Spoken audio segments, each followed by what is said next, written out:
ಭಕ್ತ ಮಾರದರ ಪಾದಕಮಲಗಳಿಗೆ ನಮಿಸುತ್ತಾ ವೇದಿಕೆಯ ಮೇಲೆ ಆಸೀನರಾಗಿರುವ ನಮ್ಮ ಗ್ರಾಮ ಪಂಚಾಯತ್ ಅಧ್ಯಕ್ಷರಾದ ಸಹೋದರಿ ಆರತಿ ಅವರೇ, ಅದೇ ರೀತಿ ಅವರ ಪತಿಯಾದ ಡಾಕ್ಟರ್ ವೇಣುರವರೇ ಹಾಗೂ ನಮ್ಮ ಮಲ್ಲಿಕಾರ್ಜುನ ಪಗಡೇಶ್ವರ ಅವರೇ, ಅದೇ ರೀತಿ ವ್ಯವಸಾಯ ಸೇವಾ ಸಹಕಾರ ಸಂಘದ ಅಧ್ಯಕ್ಷರಾದ ನಮ್ಮ ಪ್ರಿಯಾಂಕ್ ಭಟ್ ಪೂಜಾರಿ ಅವರೇ, ಅದೇ ರೀತಿ ನಮ್ಮ ಊರಿನ ಮುಖಂಡರು ಮತ್ತು ಸಹೋದರರ ಸಮಾನರಾದ ನಮ್ಮ ಮಾರ್ಗದರ್ಶಕರಾದ ಮಾರುತಿ ಮೂರ್ನತಿ ಅವರೇ ಮತ್ತು ನಮ್ಮ ಮಾರ್ಗದರ್ಶಕರಾದ ಉದಯ್ ಭಟ್ ಪೂಜಾರಿ ಅವರೇ, ಕರುಣಾಕರ್ ಭಟ್ ಪೂಜಾರಿ ಅವರೇ, PND ಬ್ಯಾಂಕ್ ಸದಸ್ಯರಾದ ಶರಣಪ್ಪಣ್ಣ ವಡಗೇರಿ ಅವರೇ, ಅದೇ ರೀತಿ ಮತ್ತು ನಮ್ಮ ಸಹೋದರಿ ಅವರು ಸಹ ಶಿಕ್ಷಕರು, ಮುಖ್ಯ ಶಿಕ್ಷಕರು ಮತ್ತು ಹಿಂದೆ ಕುರಿತಂತ ನಮ್ಮ ಎಲ್ಲ ಆತ್ಮೀಯ ಮಾಜಿ ಪಂಚಾಯತ್ ಅಧ್ಯಕ್ಷರಾದ ಕಾಳಸಪ್ಪಣ್ಣ ಚೌಹಾಣ್ ಅವರೇ, ನಮ್ಮ ತೆಲ್ಲೂರು ಗ್ರಾಮದ ಪಾಟೀಲರಾದ ಶಂಕರಗೌಡ ಅವರೇ ಹಾಗೂ ನಮ್ಮ ಸೇವಾ ಸಹಕಾರ ಸಂಘದ ಉಪಾಧ್ಯಕ್ಷರಾದ ಸಂಗು ಬಳಗುಂಪಿ ಅವರೇ, ಅದೇ ರೀತಿ ನಮ್ಮ ಸಹೋದರರು ಸುಮಾರು 24 ವರ್ಷಗಳ ಕಾಲ ವಿದೇಶಗಳಲ್ಲಿ ಹೃದಯ ತಜ್ಞರಾಗಿ ಒಬ್ಬ ನಾಡು ಸರ್ಜನರಾಗಿ ಕೆಲಸ ಮಾಡಿ ಇದೀಗ ಸುಮಾರು ವರ್ಷಗಳಿಂದ ನಮ್ಮ ಗುಲ್ಬರ್ಗದಲ್ಲಿ ಸೇವೆ ಸಲ್ಲಿಸುತ್ತಿರುವ ಸಹೋದರ ಡಾಕ್ಟರ್ ರಾಜ್ಕುಮಾರ್ ಹರಿದಾಸ್ ಅವರೇ, ಅದೇ ರೀತಿ ದಿಗಂಬರ ಮಾರ್ಗದರ್ಶಕರು ಕರ್ಜಿಗೆ ಅವರೇ, ನಮ್ಮ ಶಿಕ್ಷಕರು ಎಲ್ಲ ಸಹ ಶಿಕ್ಷಕ ವೃಂದದವರೇ, ಅದೇ ರೀತಿ ಮಾದೇವಣ್ಣ ಕೋಳೇಕರ ಮತ್ತು ನಮ್ಮ ಮಾತೋಳಿಯನ್ನ ಎಲ್ಲ ನಮ್ಮ ಗಾಂಧಾಪುರ ಹಿರಿಯ ಮುಖಂಡರು ಮತ್ತು ಈ ಒಂದು ಮಾತೋಳಿ ಮೀಡಿಯಾ ಅಂಡ್ ಪ್ರೈವೇಟ್ ಲಿಮಿಟೆಡ್ ಮುಖ್ಯ ಸಂಸ್ಥಾಪಕರಾದ ರಾಜಶೇಖರ್ ಮಾತೋಳಿ ಅವರೇ ಹಾಗೂ ಅವರ ಗೆಳೆಯರ ಬಳಗದ ಎಲ್ಲ ಒಂದು ಮೀಡಿಯಾ ಗೆಳೆಯರು ಕೂಡ ಬಂದಿದ್ದೇವೆ. ಅವರಿಗೂ ಕೂಡ ಈ ಸಂದರ್ಭದಲ್ಲಿ ಸ್ಮರಿಸುತ್ತಾ ಮತ್ತು ಮುಂದೆಗಡೆ ಎಲ್ಲ ಶಾಲೆಯ ಮುಖ್ಯ ಗುರುಗಳು, ಸಹ ಶಿಕ್ಷಕರು, ಮೂಕ ಮಕ್ಕಳೇ, ಅದೇ ರೀತಿ ಎದುರು ಕುಂತ ಸಹೋದರ ಸಹೋದರಿಯರೇ, ಎಲ್ಲ ನಮ್ಮ ಸುತ್ತಮುತ್ತಲಿಂದ ಬಂದಂತ ಎಲ್ಲ ಗ್ರಾಮದ ಮತ್ತು ಹಿರಿಯರು ಕುತ್ಕೊಂಡಿದ್ದಾರೆ. ಇವತ್ತಿನ ದಿನ ನಮ್ಮ ದೇವರ ಗಣಗಾಪುರ ಗ್ರಾಮದಲ್ಲಿ ಸುಮಾರು ವರ್ಷಗಳಿಂದ ಈ ನಮ್ಮ ಮಾತೋಳಿಯವರ ನೇತೃತ್ವದಲ್ಲಿ ಒಂದು ಸುದ್ದಿವಾಹಿನಿ ಪ್ರಾರಂಭವಾಗಿ ಇದು ಮೊದಲನೇ ವರ್ಷ ಒಂದು ವಾರ್ಷಿಕೋತ್ಸವ ಈ ನಮ್ಮ ದತ್ತ ಮಾರದರ ಒಂದು ಸಾನ್ನಿಧ್ಯದಲ್ಲಿ ಸಂಭ್ರಮದಿಂದ ನಾವೆಲ್ಲರೂ ಸಂಭ್ರಮದಲ್ಲಿ ಪಾಲ್ಗೊಂಡು ಇವತ್ತಿನ ದಿನ ಈ ಕಾರ್ಯಕ್ರಮದಲ್ಲಿ ಭಾಗವಹಿಸಿದ್ದೇವೆ. ಇದು ಬಹಳ ಒಂದು ಸಂತೋಷದ ವಿಷಯ. ಒಂದು ವರ್ಷದಲ್ಲಿ ನಮ್ಮ ಮಾತೋಳಿಯವರ ಬಗ್ಗೆ ಹೇಳಬೇಕಾದ್ರೆ ಅವರು ಕಡು ಬಡತನದಲ್ಲಿ ಬಂದವರು, ಒಂದು ಹಿಂದುಳಿದ ವರ್ಗದಲ್ಲಿ ಹುಟ್ಟಿ ತಮ್ಮದೇ ಆದ ಒಂದು ವಿದ್ಯಾಭ್ಯಾಸವನ್ನು ಮುಗಿಸಿಕೊಂಡು ಇಲ್ಲೇ ಒಂದು ಪ್ರೈವೇಟ್ ಶಾಲೆಯಲ್ಲಿ ಶಿಕ್ಷಕರಾಗಿ ಸೇವೆ ಸಲ್ಲಿಸುತ್ತಾ ಈ ಒಂದು ಸಾರ್ವಜನಿಕ ಕ್ಷೇತ್ರದಲ್ಲಿ ನಡೆಯುವ ಅನ್ಯಾಯ, ಅತ್ಯಾಚಾರ, ಅಕ್ರಮಗಳನ್ನ ಈ ಒಂದು ಮಾಧ್ಯಮದ ಮುಖಾಂತರ ಜನರಿಗೆ ತಿಳಿಸಬೇಕು, ಪ್ರಜಾಪ್ರಭುತ್ವ ಎತ್ತಿ ಹಿಡಿಬೇಕು ಅನ್ನುವ ನಿಟ್ಟಿನಲ್ಲಿ ಒಂದು ಸುದ್ದಿವಾಹಿನಿಯನ್ನು ಪ್ರಾರಂಭ ಮಾಡಿದ್ದಾರೆ.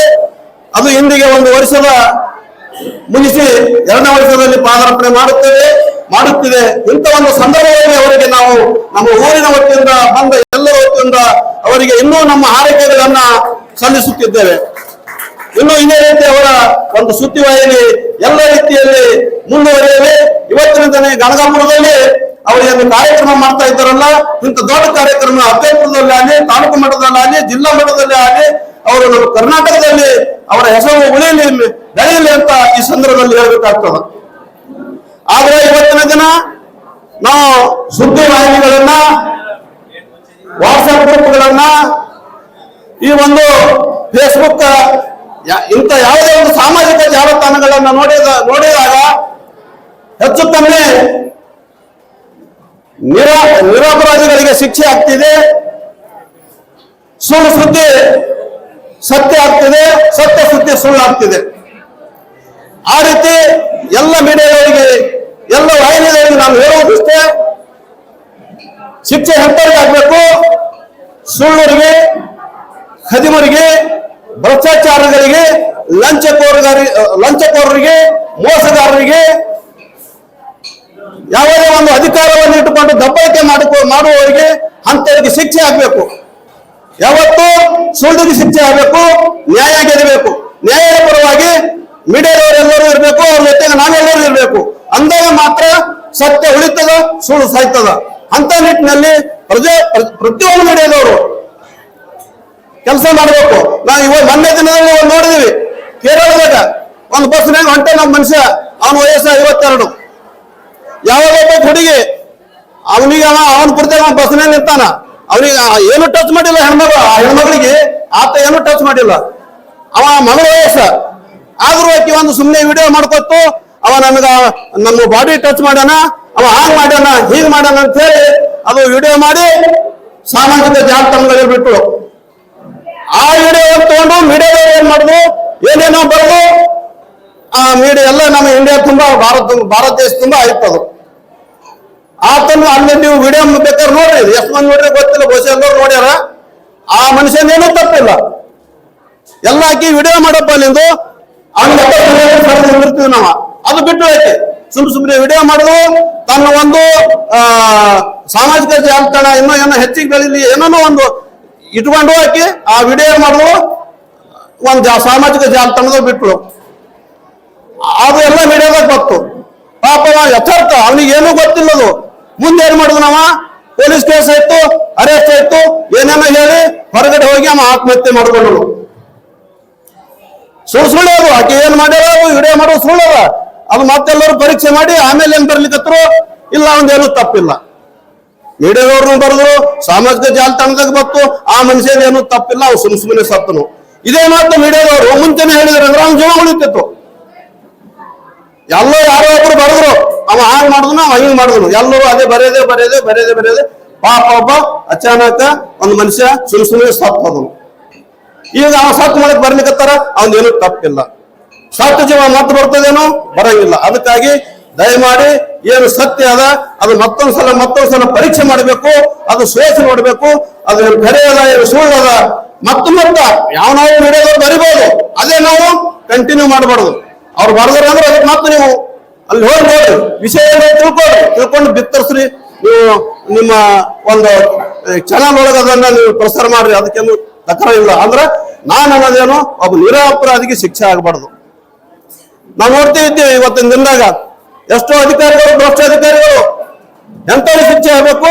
ಕೇವಲ ಕೆಳಗೆ ದುಡ್ಡು ತಗೋರಿಗೆ, ಯಾವ ಗುಂಡಾಗಿರಿ ಮಾಡೋವನಿಗೆ, ಯಾವ ದಬ್ಬಳಿಕೆ ಮಾಡೋವನಿಗೆ, ಯಾವ ಸರ್ಕಾರ ಒಂದು ಕೈಯಾಗ ಅಧಿಕಾರ ಇಟ್ಟುಕೊಂಡು ಬಡ ಬಗ್ಗರಿಗೆ ಪ್ರಜಾಪ್ರಭುತ್ವದಾಗ ಸಂವಿಧಾನ ವಿರೋಧವಾಗಿ ನಡ್ಕೊತಾನಲ್ಲ, ಅಂತವರಿಗೆ ಶಿಕ್ಷೆ ಕೊಡಿಸುವಲ್ಲೇ ಮೀಡಿಯಾಗಳು ಪಾತ್ರ ಮಾಡಬೇಕು, ಭಾಗವಹಿಸಬೇಕು.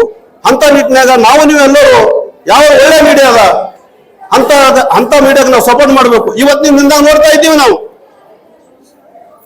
ಟಿವಿ ಮಾಧ್ಯಮಗಳಲ್ಲಿ ಬ್ರೇಕಿಂಗ್ ನ್ಯೂಸ್, ಕಾಂಗ್ರೆಸ್ಸಿನ 3 MLAಗಳು ಬಿಜೆಪಿ ಆಗ್ತ ನಾಣ ಮ್ಯೂಸಿಕ್ ಹಾಕೋದು. ಅವ್ರು ಯಾರು ಏನು ಹೇಳೋದಿಲ್ಲ. ಕಾಂಗ್ರೆಸ್ನವರು ಬಿಜೆಪಿದವ್ರು 3 ಜನ ಮುಖ ಮಾಡಿ ಹೇಳ್ತಾರೆ, ಬಿಜೆಪಿ ಕಡೆ ದಳದ ಕಡೆ ಸುಮ್ಮನೆ ಡಾಣ ಮ್ಯೂಸಿಕ್ ಹಾಕೋದು. ಅರ್ಧ ಗಂಟೆ ನೋಡ್ತೇವಲ್ಲಿ ಏನು ಇರಂಗಿಲ್ಲ. ಅರ್ಧ ಗಂಟೆ ನಂತರ ಹೇಳ್ತಾರೆ, ಅವ್ರೇನೋ ವೇದಿಕೆ ಮೇಲೆ ಕೂತ ಕಿವಿಯಾಗ ಗುಸು ಮಾತಾಡಿದ್ರಂತ. ಅದು ಸರಿ ಬಿಜೆಪಿ ಕಡೆ ಮುಖ ಮಾಡಿದ್ರು, ಇವ್ರು ಕಾಂಗ್ರೆಸ್ ಕಡೆ ಮುಖ ಮಾಡಿದ್ರು. ಅವ್ರು ಔಪಚಾರಿಕವಾಗಿ ಎಲ್ಲೇ ಅವ್ರ ಮನೆಗೆ ಎಲ್ಲೆಲ್ಲ ಕೂತಲ್ಲಿ ಚಹಾ ಕುಡಿದ್ರು. ಅವ್ರ ಮನೆಗೆ ಇವ್ರು ಹೋದ್ರು, ಇವ್ರ ಮನೆಗೆ ಅವ್ರು ಬಂದ್ರು. ಕಾಂಗ್ರೆಸ್ 3 MLAಗಳು ಬಿಜೆಪಿ ಕಡೆ, JDS MLAಗಳು ಈ ಕಡೆ 4 ಮಂದಿ. ಸುಳ್ಳಿದ್ದೆ ಒಂದ್ ಅರ್ಧ ಗಂಟೆ ಮ್ಯಾಗ ನೋಡ್ರಿ, ಅವ್ರ ಹೆಸರೇ ಹೇಳಂಗಿಲ್ಲ. ಅವ್ರು ಆ ಯಾವ MLAಗಳು ಅವ್ರ ಹೆಸರೇ ಗೊತ್ತಾಗಲ್ಲ ಲಾಸ್ಟ್ ತನ. ಬ್ರೇಕಿಂಗ್ ನ್ಯೂಸ್ ಡಾಣ ಅರ್ಧ ಗಂಟೆ ನೋಡೋದು. ಅದಕ್ಕೆ ಈ ರೀತಿ ವಿಡಿಯೋಗಳು ಆಗ್ಬಾರ್ದು. ಒಂದು ರಬ್ಬರ್ ಜೊಗ್ಗಿ ಹೇಳ್ಕೊತ ಹೋದ್ರ ಇವತ್ತಿನ ದಿನ ಎಷ್ಟೋ ಜನ ಕೆಲವು ಮೀಡಿಯಾಗಳಿಗೆ ಜನ ನಂಬ್ತಾ ಇಲ್ಲ, ಸುಳ್ಳು ಸುದ್ದಿ ಹೇಳೋದು. ಆ ತರ ಆಗ್ಬಾರ್ದು. ದಯಮಾಡಿ ಇವತ್ತಿನ ದಿನ ನಾವೆಲ್ಲ ನಮ್ಮ ಮೀಡಿಯಾದವ್ರು ಏನ್ ನಮ್ಮ ಆತ್ಮೀಯರು ಮಿತ್ರರು ಬಂದಾರ, ಇಲ್ಲಿ ಎಲ್ಲ ಲೋಕಲ್ದವ್ರು ಯಾರ, ನಮ್ಮ ಅಫ್ಜಲ್ಪುರದವ್ರ, ಗುಲ್ಬರ್ಗದವ್ರ, ನಮ್ ಗಣಗಾಪುರದಾಗರ, ಎಲ್ಲರಿಗೆ ನಾವು ದಯಮಾಡಿ ದಯವಿಟ್ಟು ಕೇಳ್ಬೋದು ಇಷ್ಟೇ. ಯಾವ ಅನ್ಯಾಯ ಮಾಡ್ಯಾನ, ಯಾವ ಅಕ್ರಮ ಮಾಡ್ತಾನ, ಯಾವ ಭ್ರಷ್ಟನ ಅಂತವ್ರಿಗೆ ಶಿಕ್ಷೆ ಕೊಡಿಸ್ಬೇಕು. ಆ ನಿಟ್ಟಿನಾಗ ನೀವು ಬರೀ ಮೀಡಿಯಾದಾಗ ಪ್ರಸಾರ ಮಾಡಿ ಬಿಟ್ರೆ ಅಷ್ಟೇ ಸಾಲಂಗಿಲ್ಲ. ಅದರ ಸಂಬಂಧಪಟ್ಟಂತೆ ಪೊಲೀಸ್ ಕೇಸ್ಗಳಾಗಬೇಕು, ಕೋರ್ಟಿಗೆ ಹೋಗ್ಬೇಕು. ಯಾವ ಅನ್ಯಾಯ ಮಾಡ್ಯಾನ ಅವನಿಗೆ ಶಿಕ್ಷೆ ಕೊಡಿಸುವಲ್ಲಿ ಪ್ರತಿಯೊಬ್ಬರು ಕೈ ಸೇರಿಸಿ ಕೈ ಜೋಡಿಸಿ ಕೆಲಸ ಮಾಡಿದಾಗ ಮಾತ್ರ ಇಂಥ ಸುದ್ದಿ ಮಾಧ್ಯಮಗಳಿಗೆ ನ್ಯಾಯ ಸಿಗ್ತದೆ ಅಂತೇಳಿ ಸಂದರ್ಭದಲ್ಲಿ ಹೇಳುತ್ತಾ, ಇವತ್ತಿನ ದಿನ ಈ ನಮ್ಮ ಮಾತೋಳಿ ಅವರು, ನಮ್ಮ ಪಗಡೇಶ್ವರು ಅವ್ರ ಜೊತೆಗೂಡಿ, ನಮ್ಮ ಪಗಡೇಶ್ವರು ನಮ್ಮ ಜಿಲ್ಲಾದಾಗ ಬಹಳ ಹೆಸರು ಮಾಡಿದವ್ರ ಮಲ್ಲಿಕಾರ್ಜುನ್ ಪಗಡೆ ಅವರು. ಅವ್ರಿಗೆ ನಾವು ಮುಂಚೆ ನೋಡಿದ್ದೇವೆ, ಭೇಟಿಯಾಗಿದ್ದೆವು. ಯಾವತ್ತೂ ಅವ್ರು ನಾವು ಸುದ್ದಿ ವಾಹಿನಿ ಒಳಗೆ ನೋಡ್ಕೊತಿರ್ತೇವೆ. ಒಳ್ಳೆ ಹೆಸರು ಮಾಡ್ಯಾರ. ಅವ್ರ ಜೊತೆಗೆ ಅವ್ರು ಒಬ್ಬರದಿಂದ ಸಾಧ್ಯ ಇಲ್ಲ. ಇವತ್ತು ಮಾತೋಳಿದಿಂದ ಈ ಕೆಲಸ ಮಾಡಕ್ ಸಾಧ್ಯ ಇಲ್ಲ. ಅವ್ರ ಜೊತೆಗೆ ಸುಮಾರು 8 ಜನ ಹರ ಈ ಮೀಡಿಯಾದಾಗ. ಈ ಪಗಡೆಯವ್ರ ಜೊತೆಗೆ ಎಷ್ಟೋ ಜನ ದುಡಿತಾರ. ಅವರೆಲ್ಲರೂ ಒಮ್ಮತದಿಂದ ಕೈ ಸೇರಿಸಿ ದುಡಿದಾಗ ಮಾತ್ರ ಈ ಪಗಡೆನಂತವ್ರು, ಈ ನಮ್ಮ ಮಾತೋಳಿ ಅಂತವ್ರು, ಸುಮಾರು ಜನ ಮಿತ್ರರು ಎಲ್ಲರೂ ಮುಂದೆ ಬರ್ಲಿಕ್ಕೆ ಸಾಧ್ಯ ಅದ. ಅದಕ್ಕಾಗಿ ಇವತ್ತಿನ ದಿನ ಈ ನಮ್ಮ ಗಾಂಗಾಪುರ ಗ್ರಾಮದಲ್ಲಿ ನಮ್ಮ ಸಹೋದರರು ಏನವರಲ್ಲ, ರಾಜಶೇಖರ ಮಾತೋಳಿ ಅವರು, ಅವರೆಲ್ಲ ವಿಷಯ ಬಲ್ಲವರ, ನಮ್ಮ ತರ ಹುಚ್ಚು ಬೆಳವರಲ್ಲ. ಅವರು ಒಳ್ಳೆ ವಿದ್ಯಾವಂತರಾರ. ಅವ್ರು ಬಂದ ಮೇಲೆ ನಮ್ಮ ಗಾಣಾಪುರದಲ್ಲಿ ನಡೆಯುವ ಕೆಲವು ಅನ್ಯಾಯ ಅಕ್ರಮಗಳನ್ನ ಜಿಲ್ಲಾಧಿಕಾರಿಗಳಿಗೆ ಮುಟ್ತಾವ, ರಾಜಕಾರಣಿಗಳಿಗೆ ಮುಟ್ತಿವೆ, ಜನಪ್ರತಿನಿಧಿಗಳಿಗೆ ಮುಟ್ತಾವ.